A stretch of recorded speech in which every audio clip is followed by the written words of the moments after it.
Yes. Are we live? So good afternoon, everyone. My name is Elia Cia Alves. I am professor at the International Relations Department of Federal University of Paraíba. And I want to give everyone a warm welcome to this talk.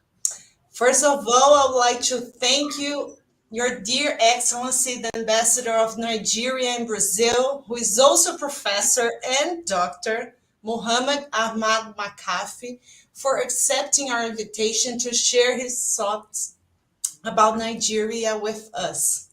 I would also like to thank Kelly and Lais, my teaching assistants, that helped me to arrange all details for this event. And I also like to thank Lara, who is also giving technical support for us here. It's a great honor, Dear Excellency, to have you here with us. This event was conceived in the minutes of the department project that we have here in our university. And we have been carrying out for more or less 4 years.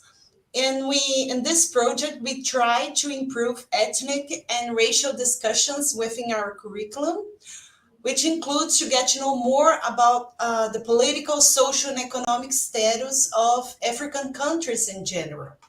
This semester, we chose that our students would prepare their analysis on Nigeria.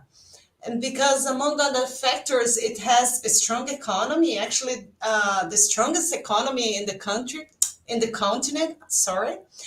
But it also had faced many external account constraints like Brazil. So we have some similarities in our past. And we also have some similarities in our present, right? Among social, political problems, and also inequalities and income disparities. So our students have prepared some questions as well for you. And I hope we can have a profuse conversation and learn more about this beautiful country, which I hope to visit one day. Yeah, Now, as to yeah. Lais, will Anytime, any day. thank you. She will present the professional experience of our investor. Thank you. So, as Aaliyah said, I feel the need to give you guys a little heads up on the career path or our guest here. So, his name is, as Aaliyah said, Muhammad Ahmad Makarfi, and he was born in Makarfi in Kunduz State. He holds an MSc and PhD in agriculture economics, as well as an MSc in banking and finance. So he worked as a research fellow at the Institute of Agricultural Research at the Ahmed Bello University, where he was engaged in researching economic and production cereals, also irrigation development and socioeconomics aspect of the rural life in Nigeria. Talking also a little bit more about his academic career, he was also working at the Bayrou University of Microfinance Bank and also as the director of the Agribusiness Incubator Center of the Federal University of Tutsi Microfinance Bank. He was always very engaged and active in various dimensions of politics and kept a little bit bigger interest in agriculture finance policy, such as well as production and environmental economics and finance. And in 2020, he was nominated the ambassador for the Nigerian embassy here in Brazil, where he has been working since July of 2021. So once again, as Aaliyah said, it's a great pleasure to have you here.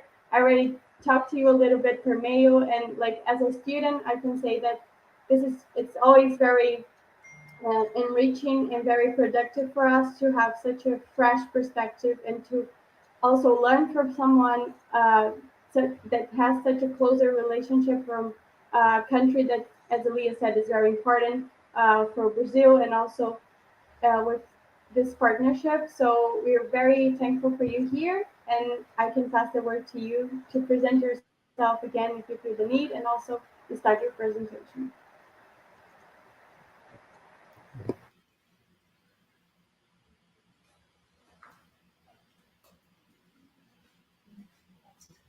I see. Okay. I want to speak on. Or, or is Professor Elias back to coordinating? Is he coordinating? Uh, Good evening. First of all, let me say Botaje to my colleagues, with Portuguese-speaking colleagues in Brazil. And let me also say, I will start with an appreciation, expressing sincerely uh, my appreciation for the invitation extended to me by Professor Elias C. Alvis, and of course, the able coordination uh, delivered by Elias Mello. She's been on very persistent and consistent, and I'm happy to acknowledge that. Kelly, I'm coming to meet her for the first time, but I trust she's doing well. And I must also say that the university's choice of having interaction with the rest of the world is a very important and very significant in terms of exposure of students, especially for postgraduate programs, about other cultures, other nations, other continents that will enrich their horizon, broaden their perspectives, and give them an opportunity to interact effortlessly with the rest of the world. Exposure of this nature actually brings about new ideas, new interactions, new platforms that will help advance the cause of knowledge as well as the cause of humanity put together of the networking will now be easier and more effective.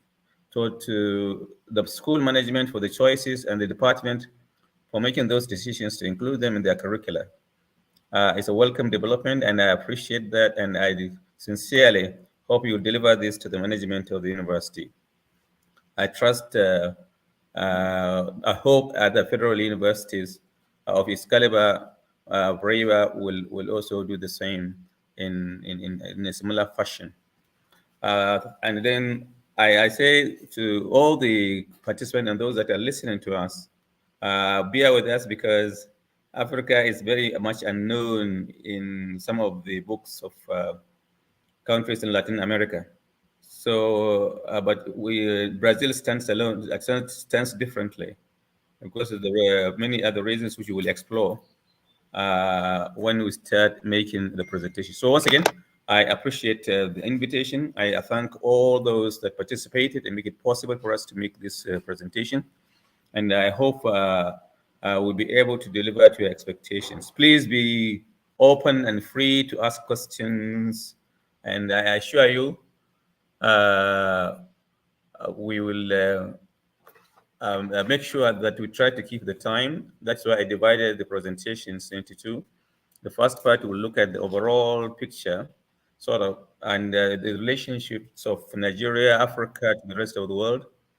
And then, of course, the second part of the presentation will be delivered by my colleague, Professor Sadiq of Federal University of Dutse.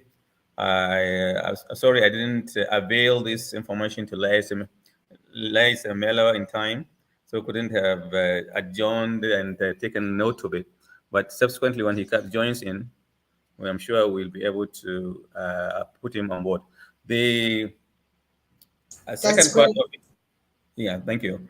The second part will certainly look at a review of some of the macro level indices of the world trade based on UNCD AD facts and figures that will help us relate what we are going to discuss today with what happens to the rest of the world. And these are the economic blocks. For a student, for students for international relations, they need to have an insight into the interrelationships between these economic blocks, the rest of the continents, and the way they do business, the way they do it, they interact in trade. And the United Nations is doing a good job maintaining all the data regarding this information. I'm sure you'll find this fairly useful in this regard. If I may invite Lias to please put on the slides. Oh, can be good, beautiful. So thank you so much. Basically, the outline is, as you have seen on the slides, just the first slide here is looking at the African perspectives, which I will try to deliver. I will also look at the opportunities for expansion and consolidation of Nigerian-Brazil relations, and perhaps a few things about some incentives that investors would have access to when they decide or make a decision to invest in Nigeria. Sadiq, my colleague, Professor Sadiq, will look at some of the historical information on Nigeria, Brazil, Africa relations, the current blocks and the current trends in some of the economic indices, especially inflation, exchange rate, other macro aggregates, which are important in placing countries and continents in perspectives of what they do. Thank you. So the first brief outline is to state that for our Brazilian audience, they should know that Africa is the second largest continent in the world and hosts a whole population of over 1.2 billion people. Assuming that the world population is 7.8 billion, now we are not talking about 1.4 billion is in Africa, and they are distributed among 54 countries. This gives you, and if you look at the map by the side, you'll find that Africa looks fragmented in a sense that it has 54 countries. Some of them were colonized by different European partners. The English were there under the British rule. The Portuguese were there. The Spanish were there. French were there. Germans were there, and so forth. Each of them has one or the other has been involved in colonizing Africa, and that's what gives you some of these divisions, in large divisions in many of them. But it is a whole block of continent with these 54 million people. The average rate of growth in Africa has been among the highest in the world. It is ranging between 4.5 to 5%. In fact, in some cases, over 6%, average about 6% over the last 20 years. So it has all this progress. Even in spite of COVID, the shrinkage in growth, which you notice across the world, did not affect Africa as it affected the rest of the world. Africa only shrank by 2.5% from the rate of 4.5, so it was growing. So whilst many other continents actually recorded negative growth rates during the COVID period. But the rate at which they quickly sprang up was much faster in the African continent. The GDP growth is expected to reach up to 25 billion. Right now, it is about 3.18 trillion.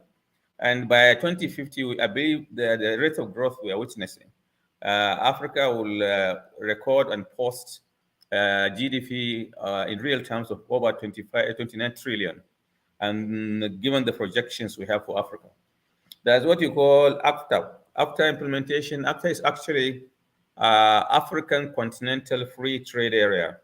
It is the largest single market in the world. It is the largest single market in the world, where the 54 African countries resolve to bring together their strengths and powers to allow access and movement of goods and services across the continent. There are no restrictions. Persons also are free to physically move around. So that market is implementation in the consolidated market in the world. It's the singular most consolidated market comparable to the EU, the Latin American markets, and many others across the globe. But you see that these prospects give us an opportunity for you to display your goods and take them to distribute them across Africa.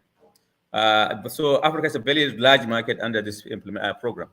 The historical relations between Africa and Brazil are multifarious.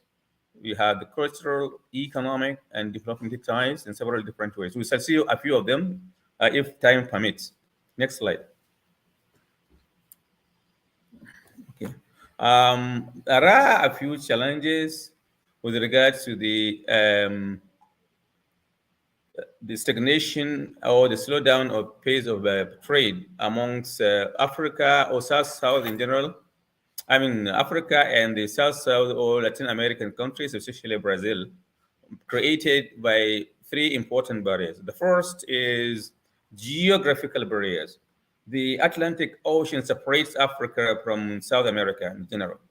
And because of this, physical, business relationships, social and cultural, have been slow and restricted. But not to say that this is not surmountable. It is unsurmountable problems.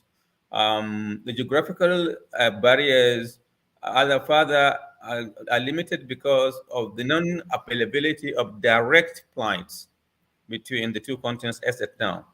Direct flights between Brazil and Africa are restricted, especially to Nigeria. You have to go through either the Middle East or another African country or Europe before you can get to South America. And that takes you 19 to 20 hours. For a flight that should ordinarily take you only 6 to 7 hours, you take 24 hours. This restricts the volume of business that can be recorded. And the same thing with the maritime movement of goods and services across the sea. This has also posed a problem geographically because of the direction. This next is the trade barriers. There are some artificial tariffs and customs and structures that have been put, which restrict or limited the extent of business that can be done. And then there are some bureaucratic barriers here and there. All these, as I said, are not unsurmountable. Each of the creating of a direct link of the air link is not a difficult task. It has been done before. It can still be done. The maritime linkages also, that should take more than a week or so. It takes you up 14 days or more. These are things that are surmountable. Okay, I just hear Ryle that I'm sorry that Dr. Sadiq is having some network challenges, but he's trying to be on board. Please take note. And so these are some of the challenges that are limiting or creating barriers and slowing down the rate at which we do business, as well as we relate diplomatically, socially, and culturally. But these are not unsurmountable, and something is being done about it at diplomatic level and at various levels at either bilateral, continental, or South-South regional cooperations, and then, of course, globally. Africa, Brazil trade and investment relations dates back to the 18th century. Remarkable levels of growth has been recorded, and the trades have been mutually beneficial. We'll see the details of how the movements has been in the last 20 years in the next slides. But the major articles or commodities in which trading takes place in imports between Brazil and Africa is in oil, minerals, and other agricultural products, whilst Africa imports machinery and manufactured products from Brazil. The level of achievements of Brazil in science and technology has been able to impact positively on its economic growth.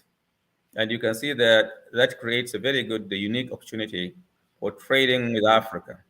And that is where we find a lot of efforts to transfer technology in agriculture, in transportation, in development of infrastructure, in building constructions are taking place. As far back in the 1980s, Brazil has been doing business with Africa. In fact, in Nigeria, I remember in the 1980s, over 7,000, 8,000 engineers and various professionals work in Nigeria from Brazil, largely because of the opportunities that are there. And they have performed very wonderfully in creating avenues for exchange of information, technology, and viable businesses that today still stand. One of them is notably up to now is Guarana. Guarana drink is available in Nigeria today, and the other multitude of things, many others. Africa has a large and young population. The average age group in Africa is about 18 years, not even 20 years, 18 years.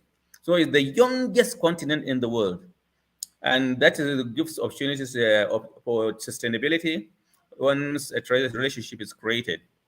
So it's a potential consumer of not only Brazilian products, of the South products when linkages are fully established. The next is the abundance of natural resources is one of the richest continents known. Africa is rich in mineral resources, is rich in oil, is rich in agricultural products, is abundant with one of the highest, fastest growing cities. The first 20 in the world, about 80% of them are in Africa. Out of the 20 topmost growing cities, Africa has over 60-70% of them. So you find that the rate at which you are growing is extremely very fast. I'm taking too long, but then let me go specific to Nigeria because that's where I belong. And I'm going to give you a little bit, 5 minutes. Allow me to do that, Liza Melo.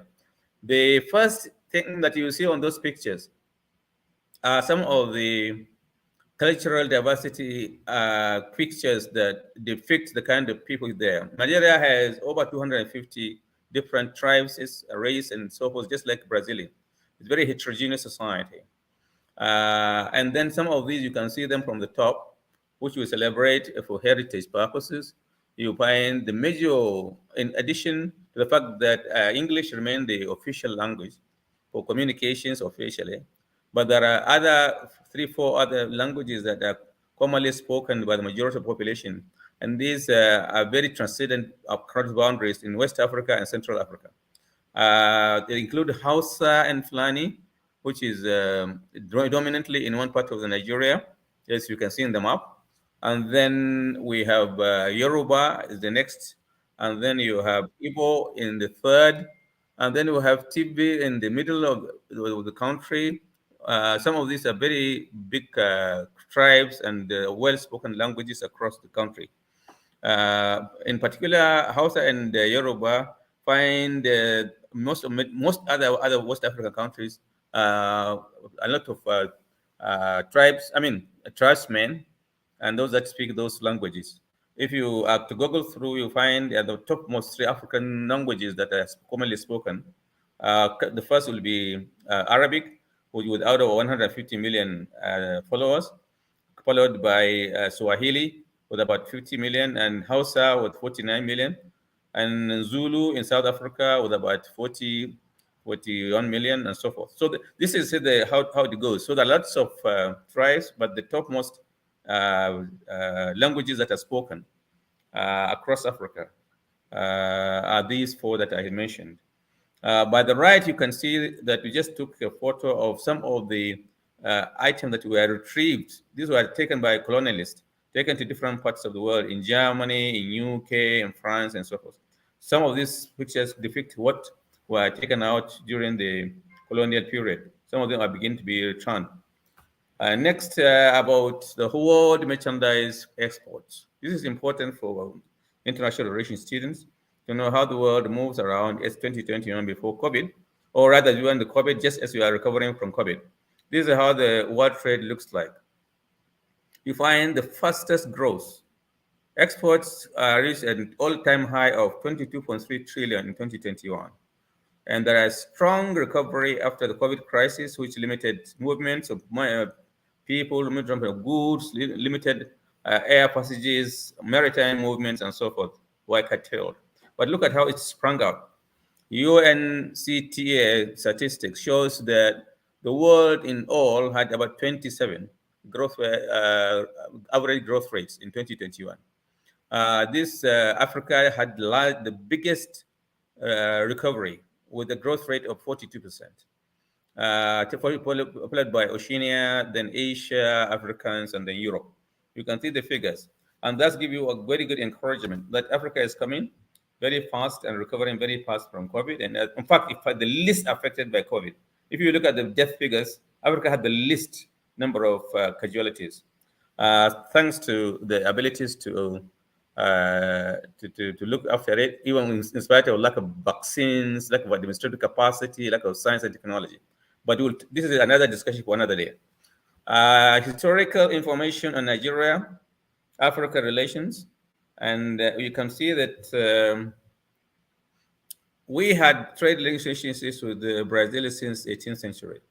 In fact, the first Latin American country to come to Nigeria in particular is Brazil. Brazil was there at independence of Nigeria in 1960, the only Latin American country that witnessed our independence in 1960. And we have been, prior to that, in the 16th century, we have been doing business in so many different ways. When the slave trade, the sad development was stopped, businesses in other commodities are ensured.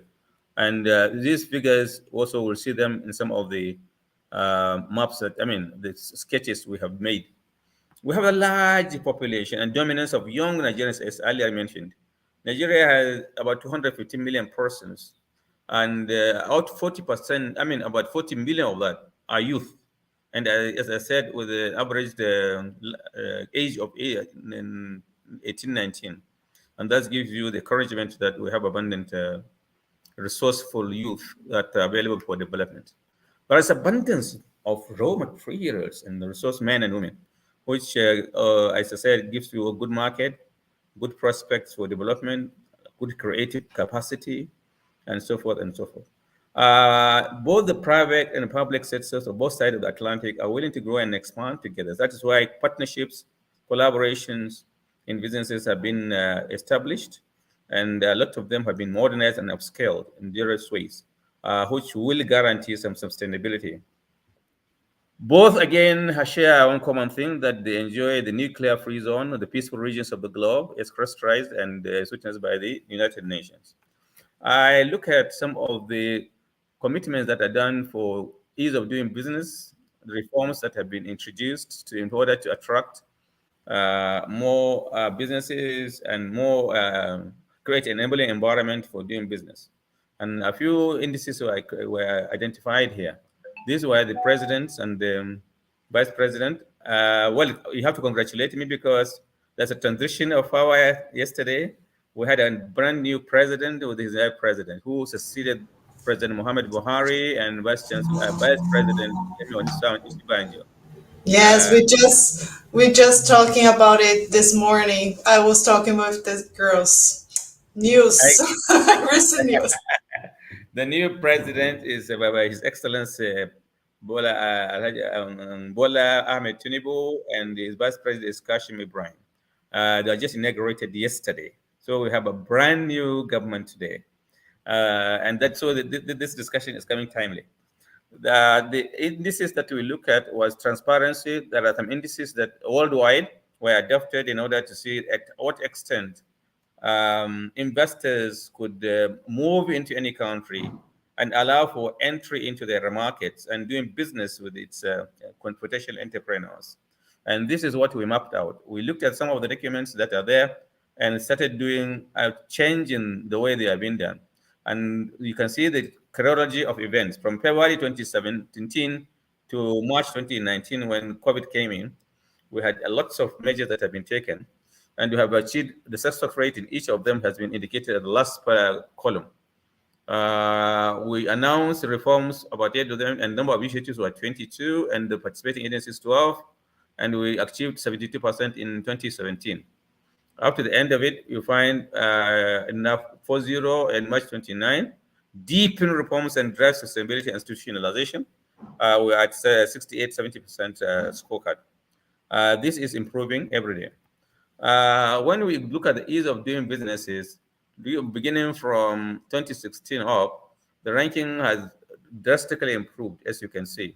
And it starts looking at dealings, at setting a new business, setting it up, dealing with constructions and permits, getting electricity registration, getting credits if you need any finance, protecting minority investors, paying taxes, trading across borders and all that, enforcing contracts and resolving insolvency. And each of these are scores, just like the international standards provided. And you can see where we stand. We have looked at a number of changing investment landscapes. This you can always have a reference to for the purpose of clearer and better understanding of how this thing works. But what we look at is this was signed into law as far back as August 2020 to ensure that they are in full operation in 2023, and things are getting better. Of course, as you can see from the results there, more investors have been attracted since then. Next is looking at the initial reforms of Nigeria and the BITs to attract more investments. And then we look at why we started, or we look at the responsible and inclusive. On page 1, we develop a new model. On page 2, we modernize existing stock of old generation treaties. And then in the page 3, we a coherent legal framework at all levels. And that is what we provided in this particular scenario in order to attract new investments. What are the incentives available? First, we look at the compendium of things. Whomever comes to Nigeria will look at the fiscal incentives available in the Nigerian tax laws and the approved sector-specific incentives. One is the 6 principal sections: investment policies and protection, tax-based incentives, sector-specific incentives, tariff-based incentives, except incentives, and special incomes. If you recall, I told you some of the challenges of doing business with the rest of the world is some of these tariffs. These are artificially created because people want to protect their industry, they protect their other things, or they may be done for one reason or the other. But in our case, we looked at all these and started in reforms in order to accommodate more international, or attract more international investors to come on board. And that is what we have done in this compendium of investment incentives in Nigeria. And it goes through, not necessarily in agriculture, in oil, exploration, in energy, in all various fields. And all the requirements are there. And they're also available on the website, www.NIPC, Nigerian Investment Promotion Commission, .gov.ng is available for further consultation. I should think Sadiq is around. If he's around, he could take on, but if he cannot go on, I can continue with that. The next, I'm afraid he got in, but then I think he probably missed the connection. I don't know. He couldn't come back. Oh no, okay, I understand. Now what you have seen there is the results of a United Nations conference on trade and development inflationary trend of Nigeria and Brazil. I want the students to look at this carefully. They are colored. The indications here, you can see blue is Brazil, and the red sort of color is Nigeria. Look at the inflationary trend. If these points have been linked, you find that it's a lack of a cyclic process and zigzag. But initially it is broadened from in the last in 2020, 21, 20, and 2001 up to 2021. This is a period of about 20 years. And look at how it gradually shrunk. The cyclic process began to narrow down as time advances, which means there is more regulation, or rather, there are limited, inflationary trends over time. Initially, it was sort of oscillating within wide, steep margins. Now it is narrowing down in both countries. But in most cases, the Nigerian is much broader, which is wider, and the deeper it becomes, which means less not tolerant, but less elastic than the Brazilian inflationary trend. And the currency for Brazil is more stable, stronger, and that means it is able to withstand some of the shocks that are associated with the inflationary trends. The CPI, the Consumer Price Index, if you look at it, and which are one of the parameters that you look at in order to compute this, would be shrinking in this particular case. So we monitored that, and you see what it portends for businessmen. The next is the real effective exchange rate. Again, if you look at that, you find that the real exchange rate, they're always moving together. look at it. There we have about all the four major continents. I mean, the five major continents: Africa, America, Asia, Europe, and Oceania. In the next slide, and see the real effective exchange rates of the continents. And you find that they have been about within a narrow margin in percentage terms. And this gives you the picture of how they fared over the period. Usually it is set to a base year. And you look at the two,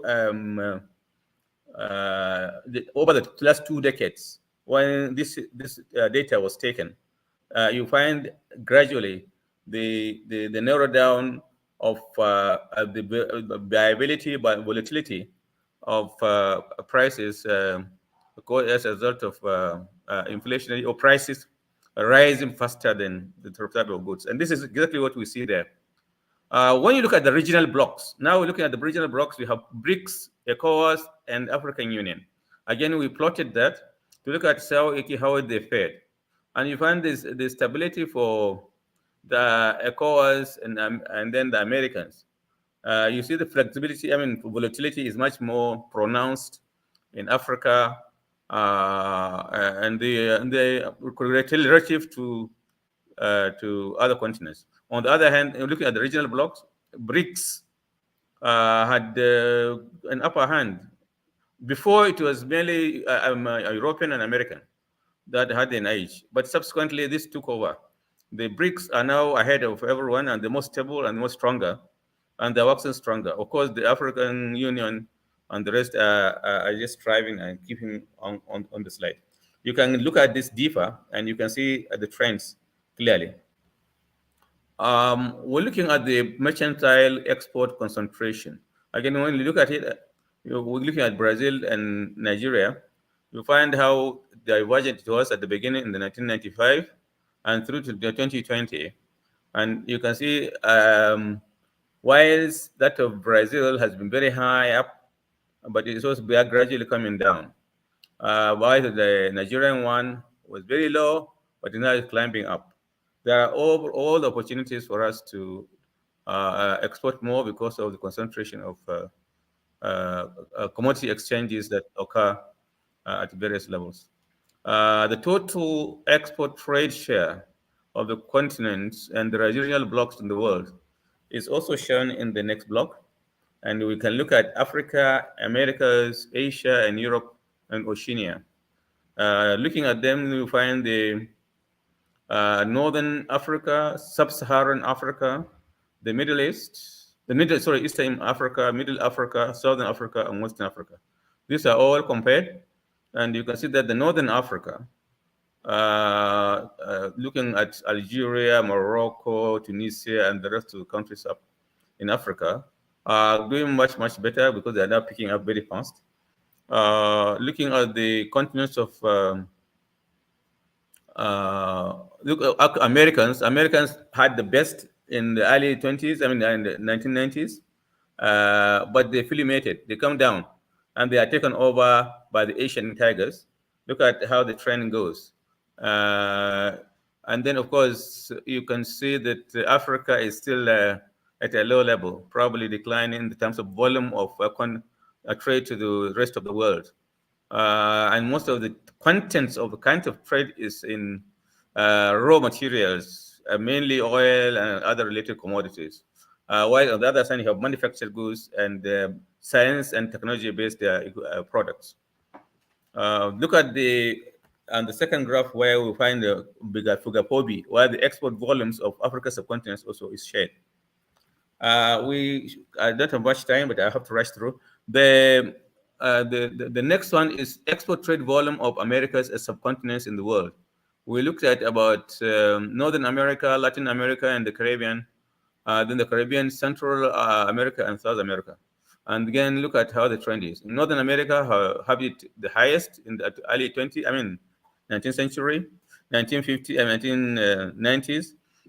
But look at now, it's going down, down, down. And why is Latin America and the Caribbean are now growing faster?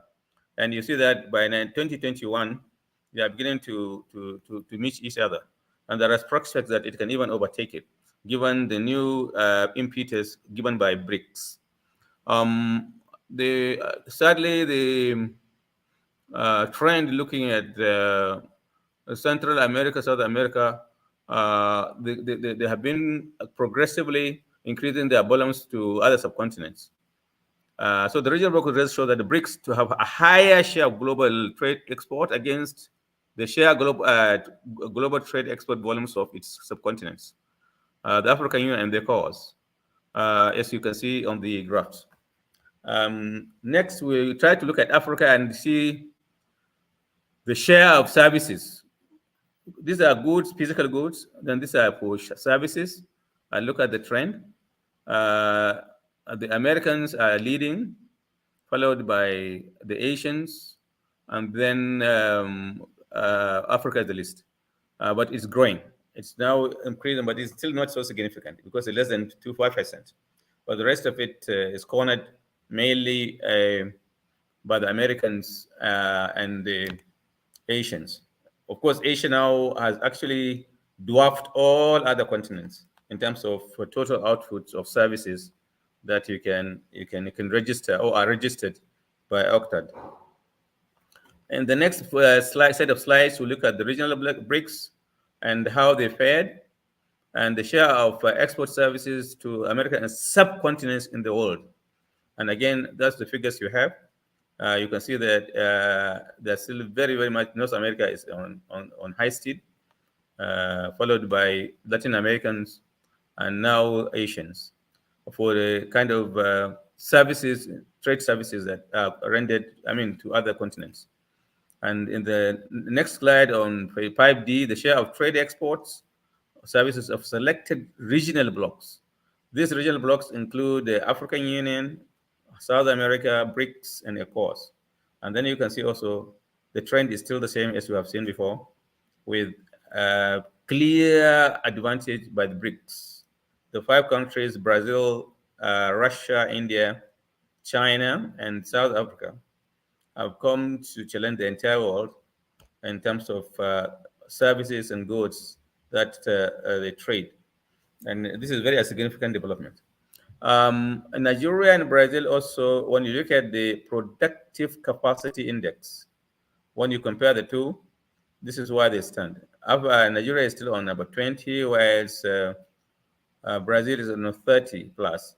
The productive capacity out there is a quantum of indices that the OCTAD have put together to show the capacity of the continent to be able to produce and then distribute based on, and then using the green economy, the environmental considerations and other things that a country has some advantage over others. All put together both by main creations and the natural resources were put together and look at the overall scores.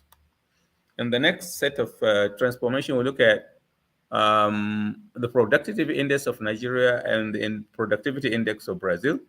And then we'll look at the transportation, information and technology, ICT, institutions, private sector, structural change. These are the vital indices that are usually considered in order to arrive at the productivity index, among other important measurable indicators. And that is how they fared.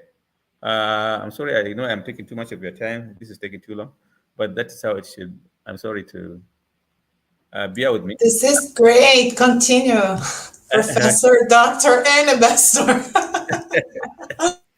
I'm sorry. So the next set of slides actually look at the creative goods and services. What are these creative goods and services? Your ability to put together a lot of very enterprising young men and women are going into new creative things, either in music, either in arts or in sciences or many other startups.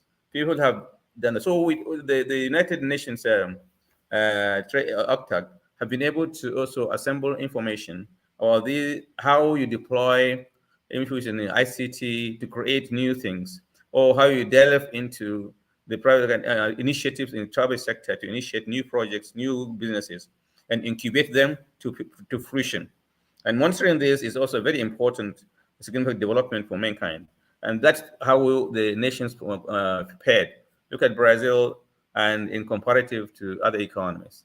And this gives you also the trend across the world. We look at another thing, the creative ecology within the ECOWAS relative to the BRICS. And then this is also how they fared. You can see, it's not all very clear, but you can see the trend. When you look at all the creative goods and services in arts and crafts, in audiovisuals design, in new media, in performing arts, in publishing, in visual arts, look at the trend across the globe. And you can dove your heart that nations are struggling hard to compete with each other. Why do you invest in Nigeria? This is the next question. Now we have all gone through all these important milestones to equate with us about how the world is moving across and how regional blocks are pairing, and why do we think Nigeria provides a competitive opportunity or platform for you to come. We have been one of the key initiatives of so many projects in order to be able to be competitive and enjoying some of the comparative advantages. One of the most entrepreneurial, innovative, and indigenous economies is Nigeria. One, because of strategic location. Why did you say strategic location? Because in Africa, in the next slide you will see, you will find our location relative to other countries in Africa. Two, we have a very large growing population. We're third, largest by 2050. We're going to be third in the world after China and India. We're looking also at the generous investment incentives because of the ones that I have enumerated out there. And the scale of opportunities, the quality of talent, the scale of ambition and aspiration of a government, as all demonstrated. And now we have the 16th president being sworn in Nigeria, giving you the period under which we have been into democratic rule.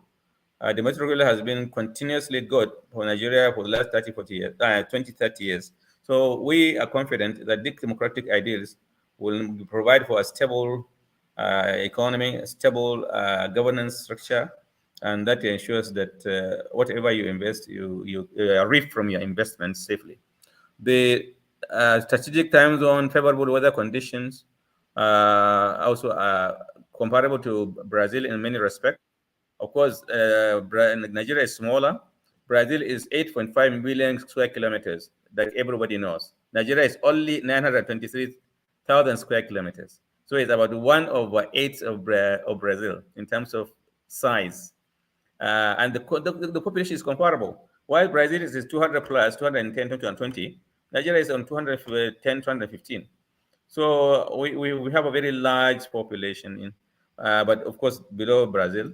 But in terms of land mass and land area and very other natural resource bases, Brazil has a relatively much bigger size and population related to us. There are growing middle class of people, urbanization. We have a very young and technically savvy entrepreneurial population and very optimistic mobile population. Already our mobile users in Nigeria is ahead of over 120 million. And this is also growing. Modes of payment and platforms for many other IT products are already being incubated by the day. So more and more products are being added. And it's strategically because in Africa, every sixth person in Southern Sub-Saharan Africa is a Nigerian. So permeate all. And we do business to all the regional blocks, as we will see in the next slide. We have also generous investment incentives, such as I enumerated. We have better access to credits because our development banks are ready there to finance any collaborations. We have generous investor protections and then private sector-led economy. So adaptability and adaptability in this 21st century business has been put in place in order to attract investments. Look at the strategic leverage position Nigeria occupies in Africa. Look at Nigeria there in green. If you look at your map, there are air routes across Africa. We link with Tunis in North Africa. We link up with Cairo, Egypt, from Nigeria, 3-4 hours. We link up with Addis Ababa, in Ethiopia. And here in South Africa, we link up with Johannesburg. We're there in West Africa. Ghana and other prominent economies are all linked to Nigeria by various means, by air, by sea, by all modes of transportation, and by physical movement. And we have eradicated any boundaries, physical boundaries, or country boundaries with most of this. We trade directly. People come and buy from Nigeria. With a little capacity, we're able to mobilize. That's so that you can see that's a large domestic market that makes Nigeria a real gateway for the economy. An accepted market for Nigerian goods and services creating jobs and economic growth have been made. And Nigerian manufacturing value addition is more than 7 times the average of the top 20 economies in Africa. We have effective trade remedies which will allow action against injurious practices by foreign countries and companies. We have many Nigerian companies, particularly in the services sector, that have developed the capacity to serve the rest of Africa, as we can see in the next slide. Complements for Nigerian national development agenda and then catalyst for economic diversification. Look at some of the selected companies that have networks across Africa. UBA is a bank that provides financial services, and it is present in almost over 20 countries: Benin, Burkina Faso, Cameroon, Gabon, Ghana. Look at them, about 20, 30 countries out of 54. The Dangote Cement, which has recently opened one of the largest refineries in the world. In fact, the largest refinery in the world, with investment of over 19 billion US dollars, is now on stream, providing and processing over 650 barrels of crude oil per day, and 350,000 liters of petroleum will be much more than the requirements of Nigeria and some of its neighboring countries. So it's open, and it covers, right now, has representation in over 15 countries in Africa, including Cameroon, Cote d'Ivoire, Congo, Ethiopia, Ghana, Liberia, Senegal, Sierra Leone, South Africa, Tanzania, Zambia, and the rest of it. More is coming on stream. Then on banking service, again, we have another GT Bank, covering so many other countries in Africa. And Glo is into communications. It's also covering about 5 countries. It's already in 5 countries. InterSwitch, a platform, a fintech and e-commerce platform, is present in a number of other countries that you listed there. And then fintech also is there. Muito obrigado. Thank you for listening. And then I will take on the questions. Thank you for the opportunity. Obrigado. Oh, thank you very much, dear Excellency. Muito obrigada. It was a great talk. I think we had a picture of history, politics, a few politics, economics. It was great. Thank you. I want to thanks for all the questions that our students sent us.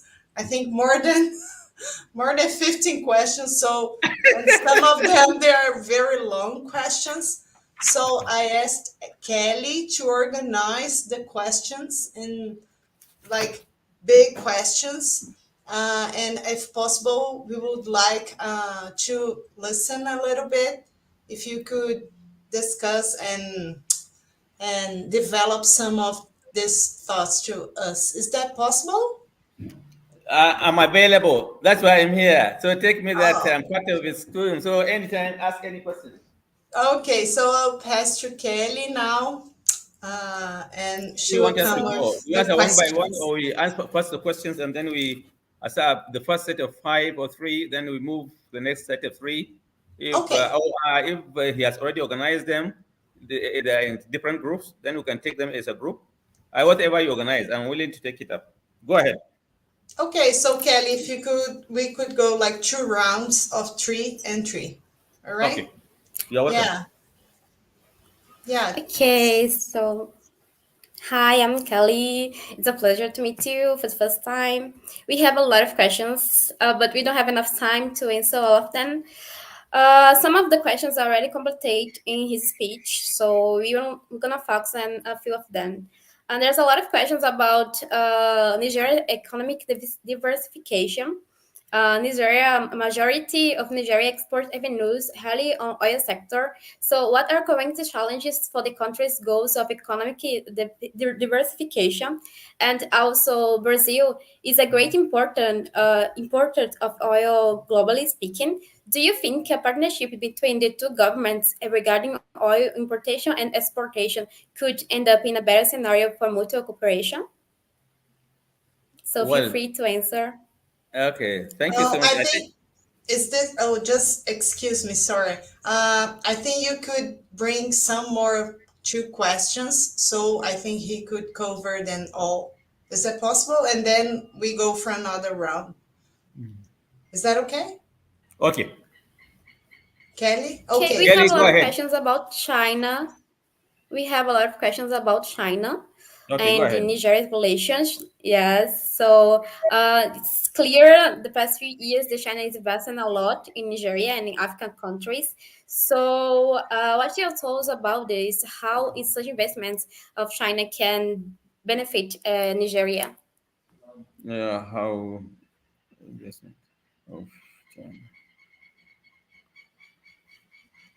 Okay, go ahead. Next one. You say we are blocked of questions. Okay. Next one, or you want me to answer this first? Yes, we can do this one first, and then we can do another Okay, round fine. to Then first finish. of all is looking at economic diversification. How did how can it be possible for the two governments of Brazil and Nigeria to cooperate or coordinate in this? Let me give you a slight small history that there has been effective collaboration between Nigerian oil industry and that of Brazil. In the early 80s, in fact, the time before Brazil was able to develop its own capacity for oil, we had what you call trade by barter. Nigeria used to send crude oil, and in its stead, we take manufactured goods from Brazil and then the technology. And we eliminated the use of money, cash, in the transactions. Subsequently, when Brazil was able to break through and also develop Petrobras, then they concentrated on the oil and gas services. If you go to Rio de Janeiro, you find a very prominent industry in oil, and there was a direct link with the Nigerian petroleum industry. This has been done, and luckily for us, late about 2020-21, the president of Nigeria signed the petroleum industry bill, which is a new bill, industry bill in Nigerian industry to provide for platform for an open economy, open investments for foreigners in industry. Though Petrobras over the time has been divesting in most of its companies for one reason or the other, but that offers opportunity for more collaboration. If you look at Petrobras, has been very, very active in those days and much more active than it is today. But there are every indications that it will scale up. And in states like Rio de Janeiro, for instance, Sao Paulo, and around Ferrara in Brazil, you find very willing parties to partner with the other internationals in developing the oil and gas subsector. Here is in the embassy for information. We have been signing on lots of investors going to Nigeria and working with the Nigerian industry, oil industry, and working habitually. So it is possible, it is working, but it is more effective with private concerns rather than government. I do not see government as government doing business in those regards, exploring oil and gas. This is one thing that you should have in mind. There's increasing consideration that business to business has more prospects of sustainability than you have between government and other forms of entities. On the second one, you talked about the investments in China, how it will help Nigeria, and how do we view that? Like any other country, every country wishes to associate with countries that would like to jointly exploit the abundant raw materials that is available in their midst. Why you have comparative advantage, you always wish to attract and work with people who have that similar capacity. Uh, Brazil is still working with China in many areas. For instance, in solar, if you look at much of the solar energy and the solar panels that are being developed are joined in collaboration between China and Brazil.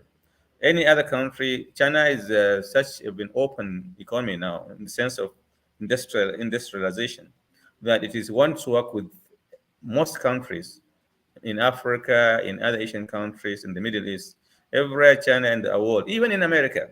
Lots of the products that you see, especially household items, are taken by China. They are produced and marketed in different parts of the world because their capacity and their ability to penetrate and their relatively better pricing arrangement mechanisms and diplomatic approaches to issues. They have been able to penetrate mostly. So as I'm talking to you now, China is providing a lots of infrastructure to many African countries under very special arrangements of financing and longer relationships. It's something that, again, time will not permit us to give you some of the mechanisms and strategies that they have adopted in order to be able to win more countries to their side.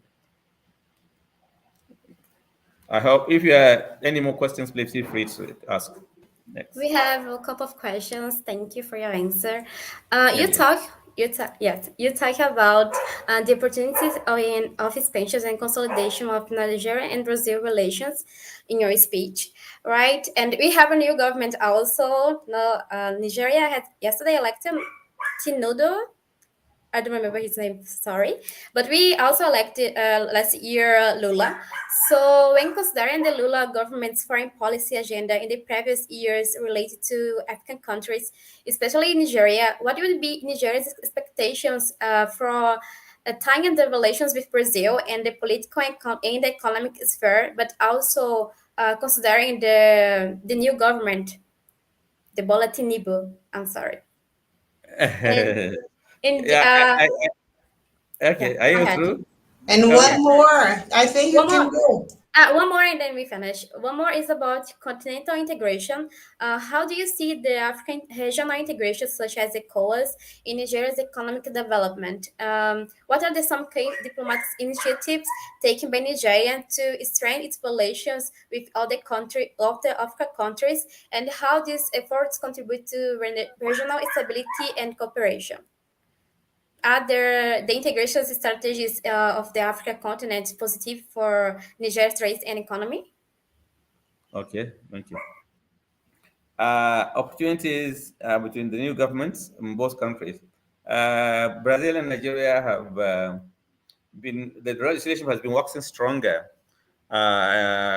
especially the fact that President Lula, during his first tenure, which was renewed for the first 8 years, had developed very special relationships with Africa in general. I think in his first tenure, he traveled into Africa over 78 times, and he has created, or he has jointly worked or has supported projects of over 178 projects across Africa from Brazil. They have developed so many kinds of relationships, including trade, including commerce, including technology transfer, and many others among these projects. He's coming back to power in the 2021. If you look at why he started, it will give you an encouragement that it is more inclusive government, not only for Brazil, but also the entire world. Look at some of the exports that has been doing on environmental issues, on the Amazonias. Look at what they have been doing also in terms of racial equality, issues regarding to women, issues regarding to the poor, and then the attention to the SDGs. If you look at it, the Sustainable Development Goals have been focused upon with a view to achieving substantial progress in each of the key areas. Same thing with Nigeria. For over the last 4 years, I have already presented to you some of the reforms that were carried out in order to facilitate more collaborations with Brazil. Specifically, There are 3-4 important projects in agriculture and mechanizations, as well as in air and transportation in industry, that we are hooked up with Brazil in so many different ways, largely because of the prospect this offers on a win-win situation. This is certainly so the coming together of these two governments at this stage. Are you with me? It's over. Hello. I'm cut Yes, off. we're here. Yeah. Hi, can you hear me? Yeah. Can you hear me? Yes. Okay, fine. So if you can hear me, I can't hear. But the thing is that it is so that the coming of these two governments is certainly going to be very beneficial to both Brazil and Nigeria, and we are very confident that will deepen the relationships, especially expand the horizons and the levels of business that we have been engaged in multiple fields. Just to give you a small hint, there is a plan for us to develop educationally and research-wise. We have done a lot of things in collaborations and research. Maybe some of you might be aware of the fact that how COVID has attacked the world, and where the world couldn't find a good solution in good time to save lives. And for Brazilians, it's more devastating. You can see the number of deaths that were registered, one of the highest casualties in the world. This is like Senator Marcos, former Minister of Science and Technology in Brazil, said at one time that it is necessary for us to collaborate in conducting research in the Amazons with other countries of the world, especially South-South, with comparable climatic conditions, largely because doing that will enable us build up a germplasm, a database for the kinds of ailments that face mankind. We believe that if we are better prepared and we have a database on the kind of ailments that faces wild animals, and the solutions they adopted would have helped us to find more decisive, faster antidotes, protections for the kind of diseases that can emanate or face the world without being prepared. And this requires collaboration between countries, especially from academia. What I forgot to do in the initial stage is to tell you a breakdown of the climatic conditions that exist in the tropical conditions. I know that time didn't permit me, but Brazil shares similar climatic conditions with Nigeria and other African countries. In fact, in the Congo, Nigeria, we have the rainforests, which are very much comparable in terms of their extent and their contributions to the stability of the fauna and flora of the world. The biodiversity that exists in those locations, the levels of control of pollution, the levels of course, the climate changes that are going on are all comparable. And in a similar way, if research is conducted, it will be easier and more effective to network researchers and bring out solutions for problems that might face mankind in the future, while it will enable us also to build up enough database and knowledge to face any challenges going forward. Then the second question is the integration of Nigeria in OPEC. The OPEC is a very useful cartel, a group of countries that agreed to manage oil supplies to the world in order to be able to manage aspects of pricing, aspects of outputs of diplomatic and other relationships or economic relations that involve nations. To belong to those kind of cartels is a very important element for all oil-producing countries, including Brazil. Even those that do not belong to OPEC work in harmony with the OPEC in order to achieve the stability the world needs in order to move forward. If in the absence of maybe the best way to answer that question is to see if in the absence of OPEC, what would have happened? Every country would have produced to the maximum, and then they will not be able to regulate energy supplies. But with the war in Ukraine, it is quite clear what the effect is. Right now, what happened when the Nord Stream, of the first Nord Stream, was damaged when Russia was supplying the Europe? You can see the consequence. So working together, collaborating together in whatever way, in whatever means, is very important to countries that had disadvantage of producing oil and gas. And that includes Nigeria, Brazil, and all other countries that are producing oil. I don't know whether it satisfies your question or you need to ask more. Thank you.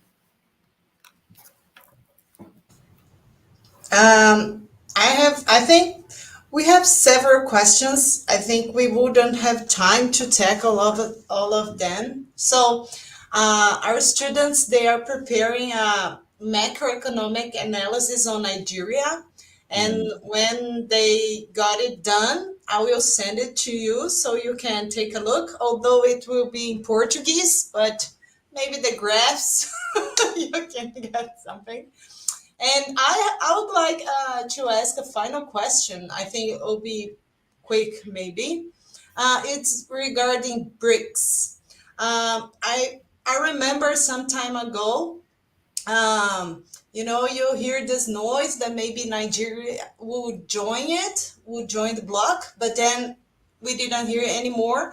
And then it has been some months. I have been reading around like something like this. So could you make a spoiler for us about this, about BRICS? Yeah, well, Professor, you know that as much as I do, that uh, we are very positive for coming on board, including another 14 countries across the globe. Not only African countries, but Asian countries are willing to join. I know that in the Middle East, a few, 3, 4 countries have shown interest in joining BRICS, largely because of the advantages that they will reap going forward. Currently, for the institute of students who should know that because of the dollarization of that trade across the world, it has been an avenue for some countries to use it, perhaps to either punish other countries or deny some other countries access to certain uh, uh, uh, aspects of trade that will be mutually beneficial to humankind. But for other reasons, they are curtailed from accessing some of the facilities and financial resources that are tied to the dollar, providing an alternative where countries can still trade without any single country, or even basing it on gold reserves, or basing it on other alternative currency, will provide the world a choice. The whole democratic systems are supposed to provide you with the choices, freedom to choose what options are best for you and your country should always be uppermost in considerations of our own relationships with the rest of the world. So, in that context, I would say that Nigeria is still willing to do it. We ascertain the situations. We are part of the world for now.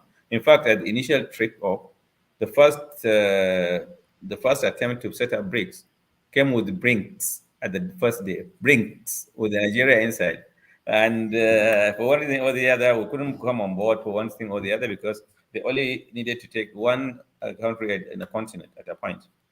China was there, India was there in Asia, Russia was there in Europe, Brazil is here in Latin America.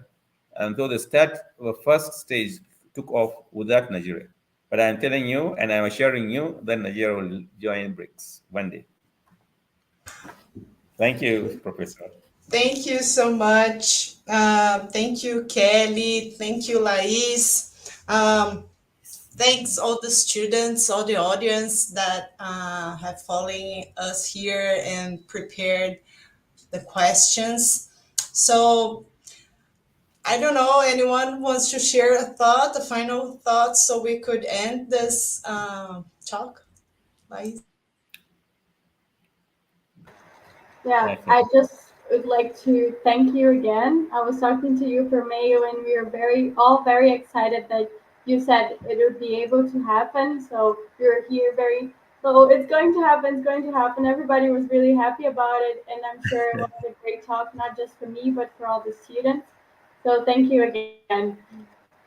Lies, thank you so much for that comment, and it's a pleasure to be here with you. And once again, assure you that always feel free to contact or reach out to us now that you have direct contacts on any issue this.